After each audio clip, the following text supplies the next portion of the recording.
Welcome to Take 5, your 5-minute inspirational message from Evangelical Alliance Ireland.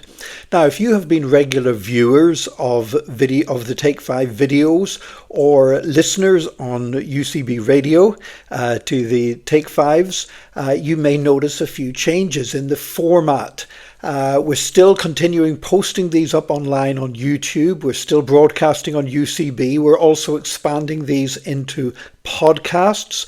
And this has over the last 5.5 years been an initiative of Solid Rock Church in Drogheda. We are now expanding it through Evangelical Alliance Ireland and bringing on a whole range of new teachers. So I do hope you'll keep following the Take 5s here and get your inspiration each day from a wider range of sources. I'm Nick Park, and this week I'm talking about the book of Revelation. Because in the book of Revelation, the Apostle John had this incredible vision of Jesus Christ. He was on Mount Patmos. He was there in exile, and he'd suffered dreadfully for his faith. And then Jesus appears to him, and he has this amazing revelation of Jesus.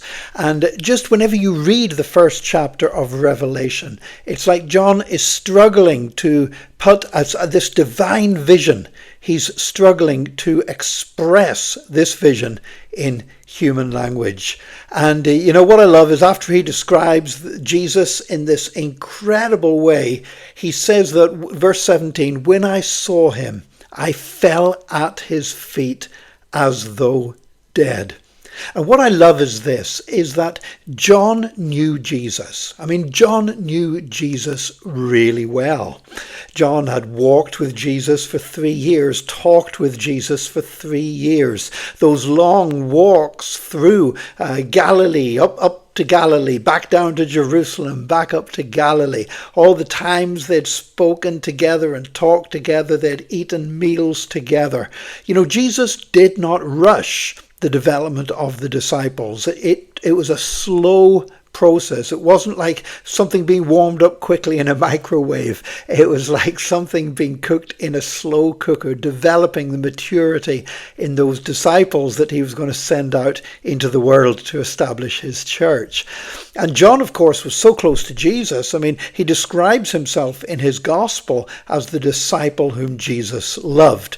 Not that Jesus didn't love the other disciples, but John was just overwhelmed with the love that he had for Jesus and Jesus had for him. And we even know at the Last Supper that John leaned back and laid his head on the breast of Jesus to ask him a question.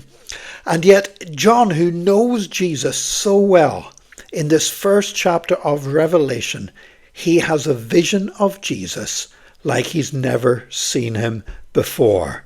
So much so that he just falls down, what today Pentecostals refer to as being slain in the spirit. He just fell down flat out on the floor as if he was dead, because he had seen Jesus like he'd never seen him before.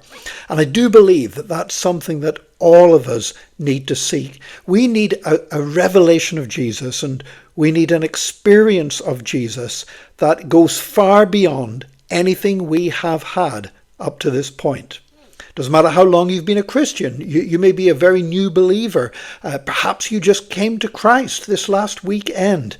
Or maybe you've been following Jesus for many years or even many decades.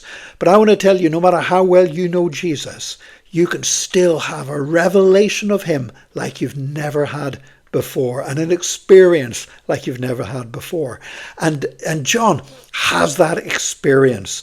And when he has that experience of Jesus, then Jesus says, "Look, John, I'm going to show you things that are to come. I'm going to show you what is now and what is to come." And the wonderful thing about this is that Jesus still cares passionately for the local church. Even when we're talking about the fates of empires and the end of the world, Jesus is still passionately concerned. And he actually says, "John, I want you to write this message to 7 local churches that you've got responsibility for."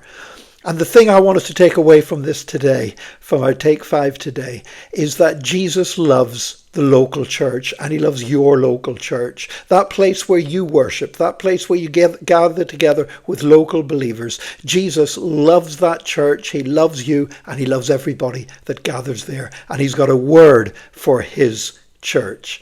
And so throughout the rest of this week, we're going to continue looking at the words that Jesus brought to those 7 churches. So God bless you today. And I do pray that you will join us tomorrow for another Take 5, your 5-minute inspirational message from Evangelical Alliance Ireland.